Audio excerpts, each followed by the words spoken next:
ታዲያ ምንድነው የምትለው ኪንጎ? ቆይ ምን ስትል ነው የሰማውክ? የምራዴን አሁንም ታፈቅራታለህ?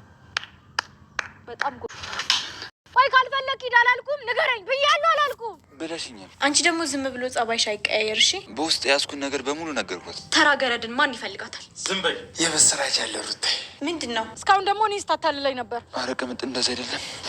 ምን እያደረጋችሁ ነው? ልቀቁኝ። የዛን ቀን ለአደ የመጣውን ምግብ እንንኝ የበላሁት። እስካሁን ከኔ ምን እንደምትፈልግ ያለውቅም። ትንሽ አታፍሪም? እንዴት እንዳስናቅሽኝ አየሽ አይደል? ቤዛ አንቺና አደይን ለማጥፋት ከዚህ በፊትም እያቀደች ነበር። እርግጠኛ ነሽ እማዬ? በምወዳት እናቴ በምዬ እምላለሁ። ጭራሽ አባባ ለተለኛለ እንዴ? በቃ ሂድሽ ይመጣለሁ። ክፍሌ እንዳትገቢ ሰማኛለህ ኪንጎ? ድጋሚ አጠገቤ ላይ ካልፈልግም እሺ? የምስራች ሲባል እኮ ምስር ብላ ነው የሚባለው። የምን ምስር? ተባት የት አለች አደይ? አንቺ ወይኔ ጉዴ!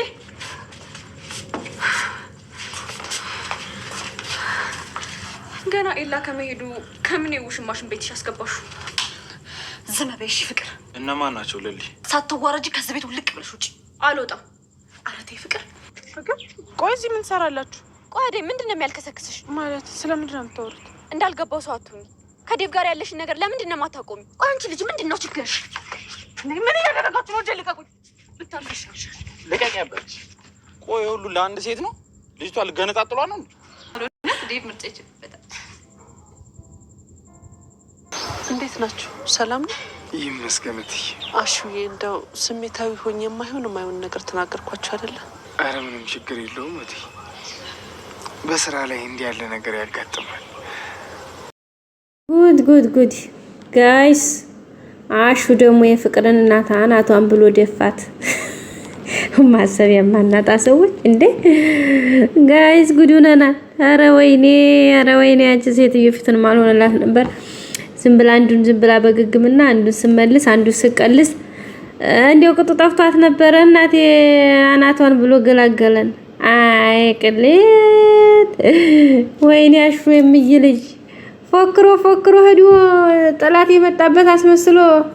በነገራችን ላይ በሱ አይፈረድም። ይሄን ሁሉ ስራ የሚሰሩት ፍቅርና ቲና የምትባል ደሞች ማስጠሎ ወዮ! እኔ መደሜ ፈልቶ ሊሞት ነው ጋይስ። በማያገባ ገብታ ዝም ብላ ሰው ቤት ገብታ የሰው ህይወት የሰው ኑሮ የምትበጠብጥ እዚህ አዴና ደም መሀል ገብታ መከራውን ትበላለች። እዚህ ደግሞ አሁን ሲተመልከቱ አሁን በሷ ጦስ ነው እንግዲህ እሷ ያንን ባቡር የሚባል ልጅ ፈራሁኝ ምናምን መጣብኝ ሄደብኝ እያለች አሁን በሱ ጦስ እንግዲህ አሹ ሂዶ አናቷን አላታችን ሴትዮ። አሁን ደግሞ ሌላ ጦስ ገና ተመልሶ ገብቶ እንኳን እንዲቀን እዛው ስራ ቦታው ሳያድር እቺ ልጅ ደግሞ ጦስ አድዛበት መጣች። በጣም የሚገርም ነው ጋይስ እውነት ማለት ነው። ወይ አሹ አቤት አሪፍ ፎከራ ፎክሮ ነበረ። ግን ምን ዋጋ አለው? ሴትዮዋን አናቷን ብሎ ገላገላት። ምን ይሻል ነው ታዲያ? ዋናው ትልቁ ነገር እናትየቱ ናት። ስለዚህ እናትየቱን አናቷን ለሁለት አድርጎ ደፋት ማለት ነው። አሹ ምስኪኔ በጣም ነው የደነገጠው። ደግሞ የሚገርመው ነገር በጣም ነው የደነገጠው እኮ ዱላውንም ጥሎ በቃ ልክ ሴትዮ ዱላውን አናቷ ላይ ካሳረፈ በኋላ ዱላውንም እንትን ብሎ ያዘ ማለት ነው። በጣም ከባድ ነው። እንደች ቲና የምትባል ልጅ ነች ይሄን ሁሉ ጦስ የሰራችው ማለት ነው። ግን ያው ሴትየቱ ምንም አትሆንም። እናንተስ ምን ትላላችሁ? ያው ማለት ትነሳለች ወደ ሕክምና ምናምን ትሄድና ወደ ራሷ ትመለሳለች። ግን ያው እንግዲህ በቅርታ አሁን የሚታለፍ ይሆን ወይስ መንሳት አባረ ይሆን? ምክንያቱም እሱ አይደለም አሁን ፍቅር ደግሞ እርግጠኛ ነኝ ነገርዮሹን ፍቅርና ቲና አሁን ምክንያቱ ወደ እነሱ እንዳይመጣባቸው አሹ አሁን እንደዚህ ብለው ነው ሊል ነው እነሱ ደግሞ እኛ ላልነውም ለራሱ ነው የሚሉት ማለት ነው። እዚህ ጋር እናትየይቱ በቃ ድጋሜ ራሱ ይቅርታ ለማድረግ በጣም ጊዜ ይፈጅባታል ማለት ነው። ትርምስምሱ በዛ ይሄ ድራማ ጋይስ እና በጣም ነው የሚያስጠላው ማለት ነው። ሰላም ውድ ቤተሰቦች እንዴት ናችሁልኝ? እግዚአብሔር ይመስገን። ላይክ በማድረግ ቪዲዮውን ጀምሩ እስከ መጨረሻ በማየት ሀሳብ አስተያየታችሁን አስቀምጡልኝ። ሁሌም ወዳችሁ ፈቅዳችሁ ስለምትከታተሉን ምስጋናችን በጣም ከፍ ያለ ነው፣ ላቅ ያለ ነው ውዶችዬ። እስከ መጨረሻው ሰብስክራይብ አድርጉ፣ አይከፈልበትም። ሰብስክራይብ ማድረግ ለእናንተ ምናልባት ምንም ላይሆን ይችላል። ላይክ ማድረግ ለኔ ግን ቫልዩ ስላለው ፕሊስ ላይክ አድርጉልኝ። የምወዳችሁ ሰወዳችሁ እስካሁን ላይክ ሳታደርጉ የምታዩ አላችሁ። ላይክ አድርጉት እስኪ በቃ ምን ችግር አለው? ላይክ ንክ አድርጓታ እንዴ! የምር በቃ ለኔ አሪፍ ነው። አበረታቱኝ ጋይስ፣ ምን ችግር አለው? አይከፈልበት። ላይክ አድርጋችሁ ብታልፉ እኮ እህታችሁ አይደል ጋይስ? እና ስለዚህ ላይክ አድርጓ። ታዲያ ለምን አይን አይታችሁ ዝም ትላላችሁ?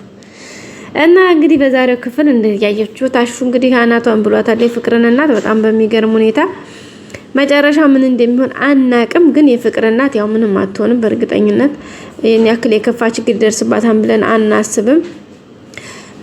ሌላው እንግዲህ አደይ ከለሊ ጋር አሪፍ ጊዜ እያሳለፉ ነው። ከለሊ ቤት አሪፋ ደህና ነው ያለችው ማለት ነው። አሪፍ ነው።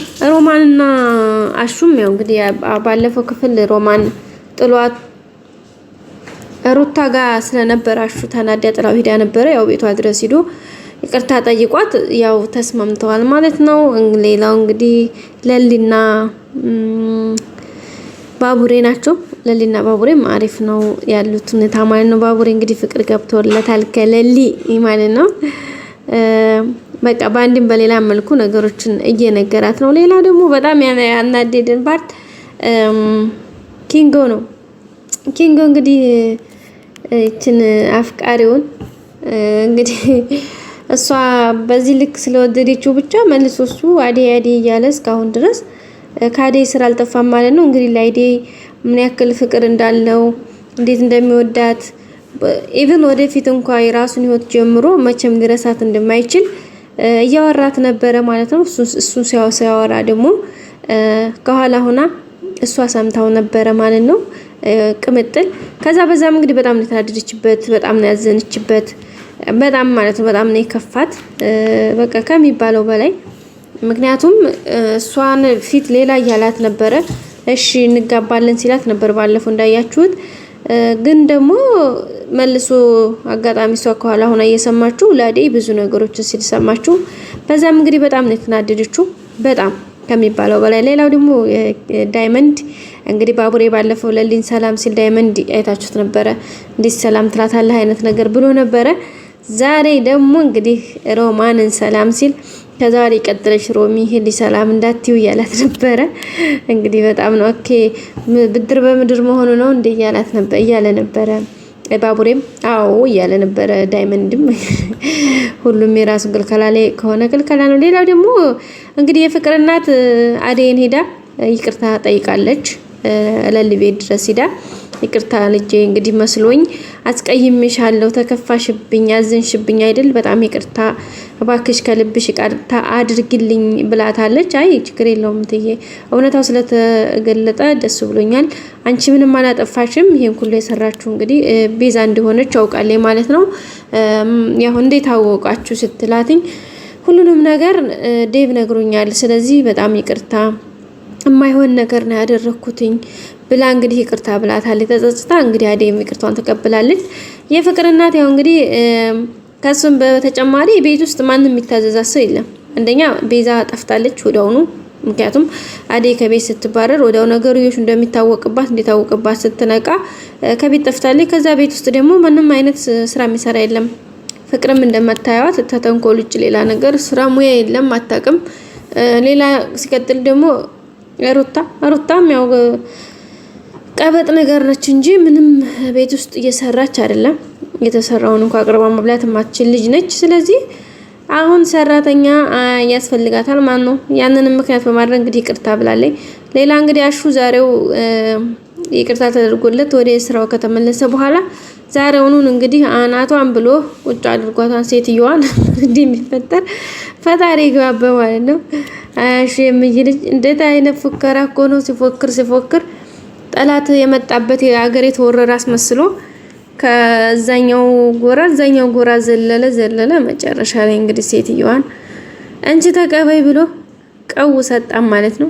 በጣም አልሳቃችሁም? እኔ በጣም ነው የሳቅኩት የምር ማለት ነው። ያሹ ስራ እኮ ነው የሚያስቀኝ።